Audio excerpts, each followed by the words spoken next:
Salut, c'est Trado, content de vous retrouver pour la mise à jour de l'indice parisien. On commence comme d'habitude par les unités longues qui montrent clairement que la tendance est haussière. Vous voyez, le nuage est ascendant. On rebondit assez facilement sur le support des 5090 et sur un moyenne mobile à 20 mois.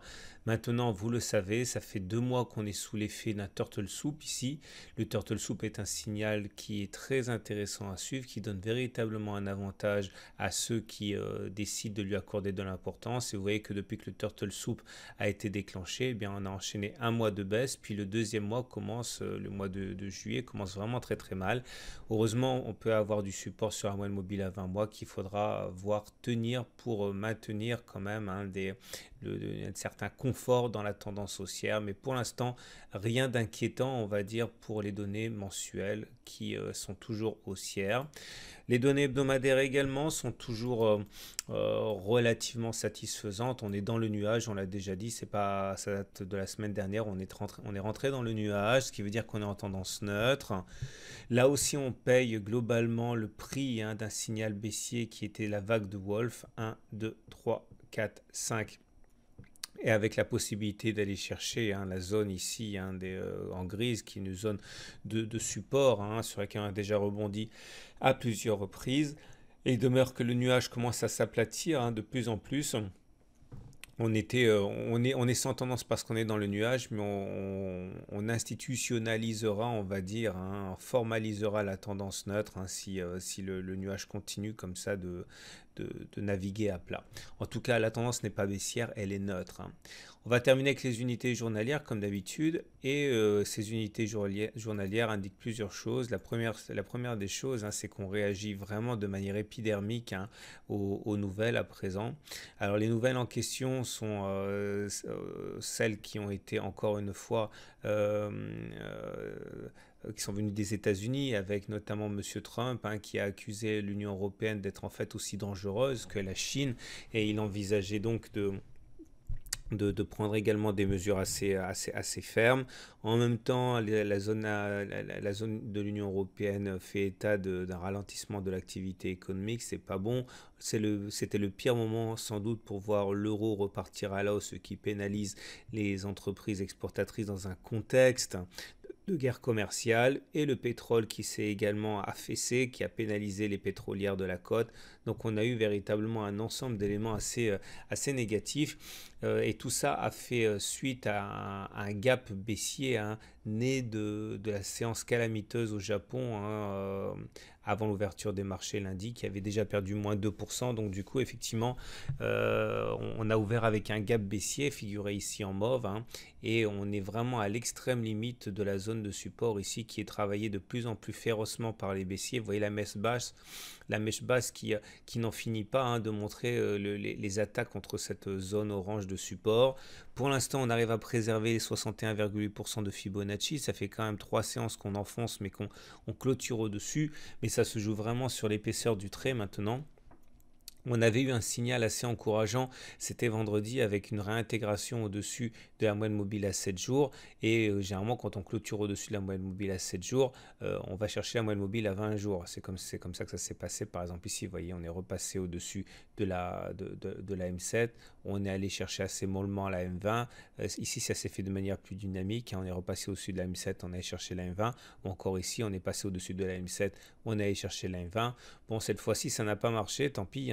C'est comme ça, on a subi de plein fouet les mauvaises nouvelles, et le fait que l'on ait gapé déjà à moins 1,5% lundi matin laissait peu de chance effectivement de toute manière pour rallier la moyenne mobile à 20 séances.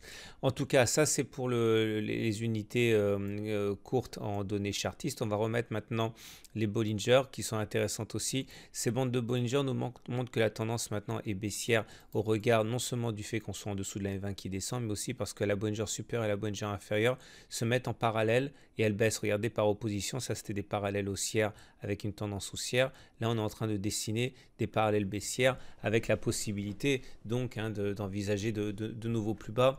Maintenant, il faut savoir que les plus forts, ça reste quand même les supports et les résistances. Pour l'instant, ça tient, mais il ne faut pas se faire d'illusions. Si la zone orange casse, il y a de fortes chances pour qu'on aille directement reboucher le gap ici qui a été ouvert.